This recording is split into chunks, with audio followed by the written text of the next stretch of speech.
Back with Shaheim Says. I've had a very, very busy week, and it's been a very cold week here in New York City. But I wanted to give you all some networking tips. I know everybody's out there trying to network, and it's quite difficult to find ways to be creative, okay? But instead of being creative, I'm going to just give you a couple tips and a few areas that you can focus on, no matter if you're speaking to one person or you're speaking to a group, okay? So networking tips for today. Most people, when they're networking, they greet a person, they shake their hand, they, tell them what they do, find out what they do, hand over a business card and keep it moving. But there's so much opportunity that's lost in that engagement or in that interaction. So every interaction, you got to make sure that it counts, okay? So when it comes to networking, I'll give you this clip, okay? It's a quote I always use. It's more about them than it is about you. Okay, it's more about them than it is about you. And if you can focus on that, when you speak to people, you'll find out that they're much more engaged to be able to speak to you. Okay, and when they're much more engaged, they're more willing to trust you, to want to work with you, or at least to see what the next steps could be. All right, so when you speak to people, you should try to find out what inspires them. Okay, find out what really inspires them, and by doing so, you can really be able to establish who you are and who they are, and see if you have a common ground. Okay, so when you network, your job is to find a common ground. All right, after you find the common ground, you want to dig deeper. Okay, dig deeper into the conversation and find out more about them, and then you want to cultivate the relationship. All right, cultivating a relationship is being able to evaluate them as a resource, okay, or a possible asset or something to gain for you. And it also helps you to establish trust and possibly even build on your network and your relationships. Okay, so finding the common ground. Common grounds or a common area of interest is what you want to look at. It's something that you both have in common. Okay, so if it's something that they do or something that they said, or something that tripped a memory or an experience that you've also experienced, you want to speak about that, address that it related to you, and allow them to speak more about it.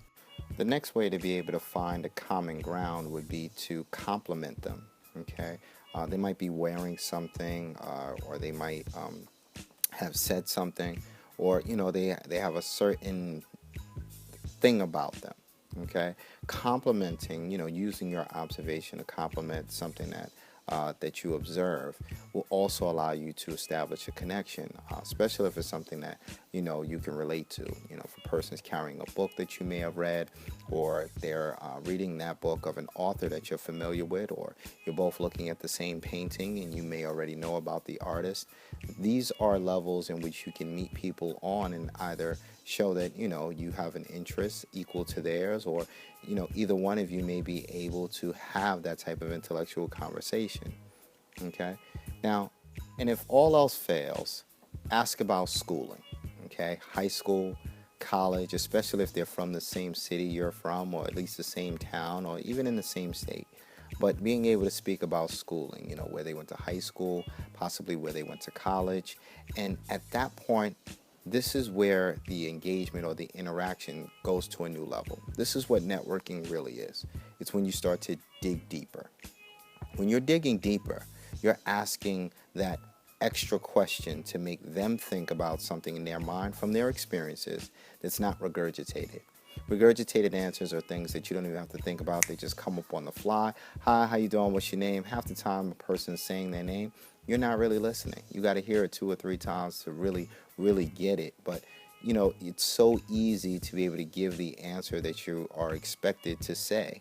So it's not really much thought. That's the lack of connection. So to create that type of synergy, you want to be able to ask them something a bit deeper. So when you speak about schooling or college, and immediately when someone speaks to me and we talk about college, I go, hi, what college did you go to? Oh, okay, great. Well, what was your major? Okay, once they tell me what their major is, it could be liberal arts, it could be sociology, it could be studying to be a doctor, whatever it may be. The next question is where you're going to establish the engagement, and it says, what made you go with that major? What made you interested in that field? Okay, who inspired you?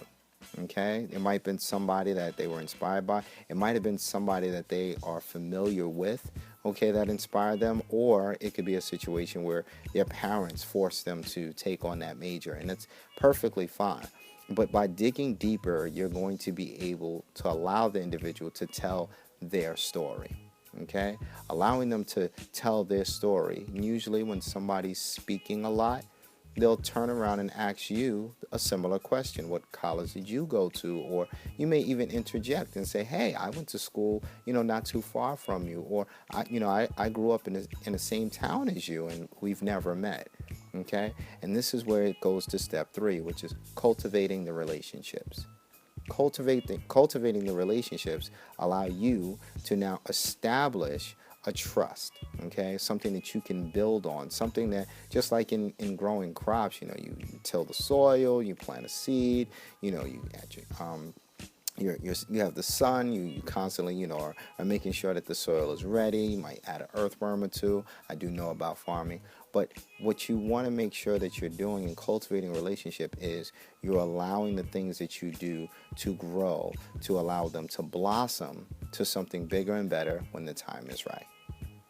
Okay, so those are just some of the tips on networking. If you like more information on how to network, you can log on to my blog at ShaheimSays.blogspot.com. You can contact me there directly as well, and I can give you a few more pointers. This won't be the last one I ever do on networking. As a matter of fact, I'll be doing another one in the next couple of days. All right, so you guys stay tuned. Have a great night and enjoy.